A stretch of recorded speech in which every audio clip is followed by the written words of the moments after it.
मैं तेरी टटिया लगा दूंगा, तेरे 10 लगा दूंगा, मेरे से बच के रहना है।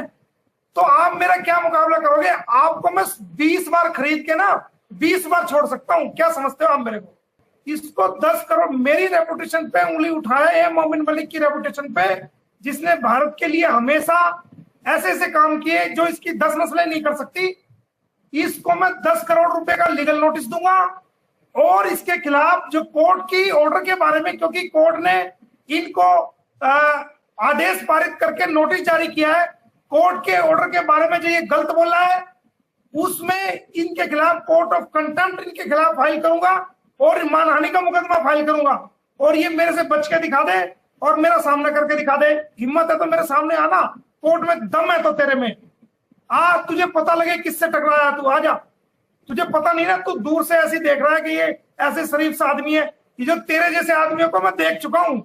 आप इससे बात करोगे ए की, ये बताएगा जेड। आप इससे करोगे बात जेड की, ये बताएगा ए। आप इससे कानून की बात करोगे, कोर्ट ने आपका नोटिस भेज दिया, ये प्रधानमंत्री जी के पास जाएगा, प्रधानमंत्री ने ये कर दिया, मोदी जी ने ये कर। अरे मोदी जी हमारे भी तो हैं, तेरे अकेले के कोई है? योगी जी हमारे भी हैं। और फिर ये राष्ट्रपति जी के पास पहुंच जाएगा, फिर ये पता नहीं राजनीति पे पहुंच जाएगा, ये मंदिर पे मस्जिद पे पहुंच जाएगा, ये धर्म पे पहुंच जाएगा, हनुमान चालीसा पे पहुंच जाएगा, ये पता नहीं धार्मिक नारे लगाना पड़ेगा। अरे भाई तेरे को ठेका है क्या? कौन तू वकील है, तू ठेकेदार है धर्म का? अरे भाई जो तेरे से पूछा गया, तेरे से लीगल नोटिस का जवाब तो दिया नहीं गया, 2 लाइन तो लिखवा नहीं सका। मैंने इसको कम से कम 20-25 पेज का नोटिस दे रखा, उस पर तू 1 लाइन तो तेरे से अंग्रेजी की आई नहीं लिखवानी। कम से कम मेरे लीगल नोटिस का जवाब ही भेज देता, हम भी देखते कितना बड़ा कानून का जानकार है? फांसी लगाएगा, लगा लेना फांसी। तू हमसे बची ले पहले कानूनी रास्ते से। ऐसी ऐसी जैसे ये कंप्लेंट भेज रहा है, ऐसी ऐसी 1 लाख कंप्लेंट जाती है। यही काम है क्या सरकार को? सरकार को इसी की सुनेगी क्या? गृह मंत्रालय को पता नहीं इसके बारे में? गृह मंत्रालय को यही काम रह गया क्या? है सब जानते हैं इसके बारे में, और कोई काम नहीं है मेरे अकाउंट की। अबे भाई कोई, मैं तेरा जीजा या तो गुलाम हैदर होगा, या तू जबरदस्ती सचिन को जीजा बना रहा है। मैं तेरा जीजा तो हूं नहीं, जो तू मुझे मान दे रहा है। तूने मुझे मान दिया है क्या जीजा बना के, कि मैं तेरे को मान दे रहा हूं? जो तू कह रहा है कि मैं अकाउंट चेक कराऊंगा, ये मोमिन मलिक की सच्चाई की, ईमानदारी की, लड़ाई की और अपने प्रोफेशन के प्रति वफादारी की कमाई है, जो मैं खुद लोगों पे खर्च करता हूं। मैं अपनी कमाई का 70% गरीब लोगों पे, विधवाओं पे, लंगड़े लुल्लों पे, मोहताजों पे, जो लावारिस लोग होते हैं, जिनका कोई वाली वारिस नहीं होता, जिनके लिए कोई खड़ा नहीं होता, मैं 70% उन पे खर्च करता हूं, 30% अपने आप पे खर्च करता हूं। मेरे कोई कमी कोई है? 100 एकड़, 100 कम से कम 10 एकड़ की जमीन पर, जो 1 एकड़ की कीमत कम से कम 10 करोड़ रुपए है, 10 एकड़ की जमीन पर तो मैंने हाईवे के ऊपर फ्री में गौशाला खोली हुई है, श्री राधा कृष्णा गौशाला। तो आप मेरा क्या मुकाबला करोगे? आपको मैं 20 बार खरीद के ना 20 बार छोड़ सकता हूं, क्या समझते हो आप मेरे को? आप कहते हो कि सऊदी अरब से पैसा आ रहा है। अरे मेरी खुद की औकात है, मैं इस बंदे को 20 बार, इसकी सारी प्रॉपर्टी, सारा सिस्टम 20 बार खरीद के 20 बार छोड़ सकता हूं, वो हूं मैं। ये मेरे को क्या हवाला से दुआएगा? मैं ही हवाला को दे दूं? ये तो आपकी अच्छाई है कि आपने ये बात लिखी कि इसकी माँ बहनों को गाली नहीं दो।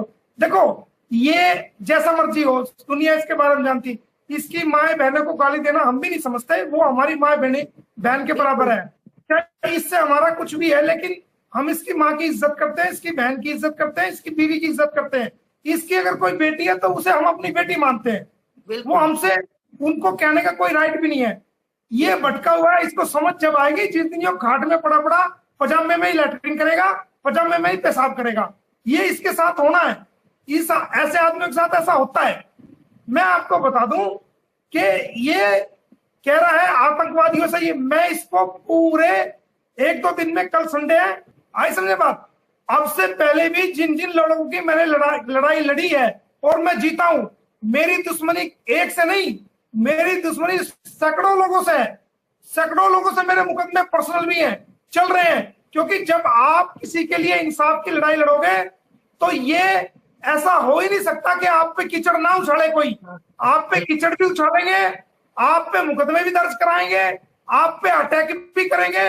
ये सब हम बहुत पहले झेल चुके हैं और उनका हमने जवाब दिया और उनकी मुंडी को रगड़ा है हमने और उनको मुंह तो जवाब दिया है और उनको जेलें कराई है हमने।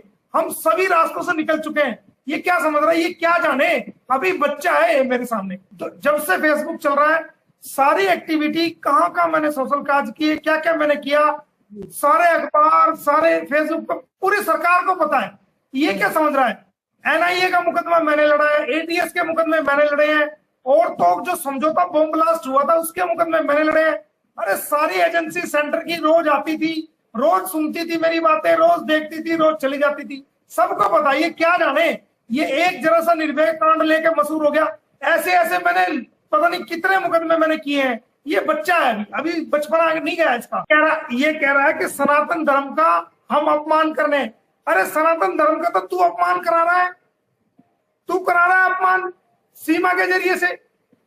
हम तो सनातन धर्म के रक्षक हैं, तो जो हमारी आस्था माए सनातन धर्म के रक्षक है, तू कह रहा है कि सनातन धर्म करा रहा है। निर्भया बहन जो हमारी निर्भया थी, जिसके साथ दरिंदगी की गई थी और उसके साथ गैंग रेप करने के बाद उसके प्राइवेट पार्ट्स में भी पता नहीं रोड से कितना बुरी दरिंदगी की गई थी, उसके फांसियों जिनको ऑनरेबल कोर्ट ने, सुप्रीम कोर्ट तक ने फांसी की सजा को मुकर्रर किया था, उनके फांसी को बचा लिया इसने।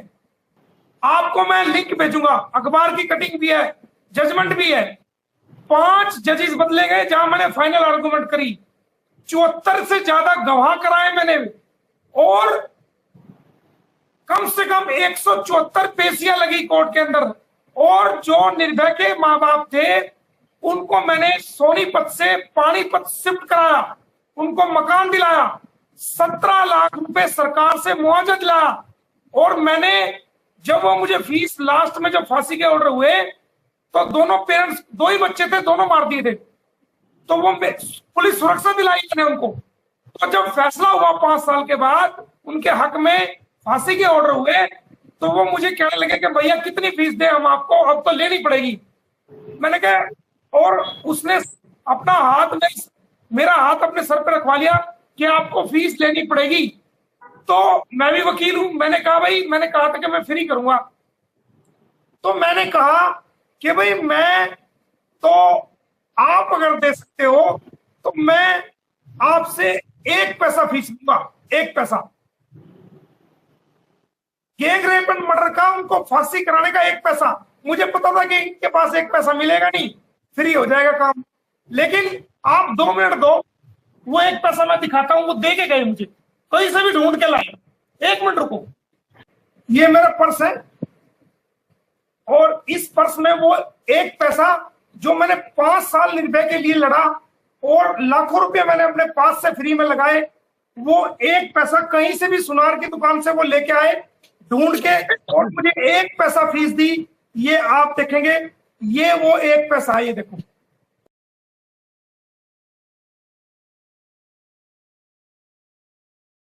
फांसी तो बड़ी दूर की बात है, हमने छोटा सा मुकदमा डाला मानहानि का, उसमें बच के दिखा दो। हमने इनके खिलाफ 156(3) में 20 धाराओं में केस दर्ज किया है, बच के दिखाता हूं। मुसलमान बच्चों का, देखो हम सभी धर्मों का सम्मान करते हैं, लेकिन हम इस बात के को मानते हैं कि ना तो हिंदू को राइट है कि मुसलमान को हिंदू करे, ना मुसलमान को राइट है कि वो हिंदू को मुसलमान करे।